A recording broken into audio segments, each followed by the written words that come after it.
પલસાણા શહેરના VK avenue society નજીક એક યુવક પર 3 શખ્સોએ ચાકુ વડે હુમલો કરી ઢોર માર માર્યાની ઘટના સામે આવી છે. હુમલો ત્યારે થયો જ્યારે પીડિત યુવકે આરોપીઓને કોઈ સાર્વજનિક જગ્યાએ પેશાબ કરવાની ના પાડી. સૂત્રો અનુસાર પલસાણા તાલુકામાં 3 યુવકોએ ગુસ્સામાં આવીને પહેલા ઝઘડો કર્યો અને ત્યારબાદ ચાકુથી હુમલો કરીને યુવકને લોહીલુહાણ કરી દીધો. હુમલામાં પીડિતના પેટ અને માથાના ભાગે ગંભીર ઇજાઓ પહોંચી છે. આસપાસના લોકોએ તાત્કાલિક સ્થાનિક પોલીસને જાણ કરતા ઘાયલ યુવકને સારવાર માટે હોસ્પિટલ ખસેડવામાં આવ્યો. તેની સ્થિતિ અત્યારે સ્થિર જણાય છે. પલસાણા પોલીસે આ મામલે ગુનો નોંધી તપાસ શરૂ કરી છે. પોલીસે 3 આરોપીઓની શોધખોળ હાથ ધરી છે અને ઘટનાના સીસીટીવી ફૂટેજ પણ કબજે કર્યા છે. વધુ તપાસ ચાલુ છે. मेरा नाम रानी रोहित कोली. किसके साथ घटना बना है, क्या बना है, किधर बना?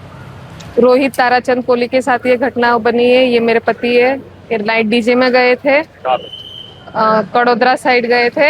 वहाँ पे 2-4 लड़कों ने पी खा के उनको पीछे से आके वार कर दिया, चाकू लगा दिया है. कितने बजे की वारदात है? यही कुछ 12-12:30 बजे के बीच की ये बात है. आपको कैसे पता चला? मैं घर पे थी.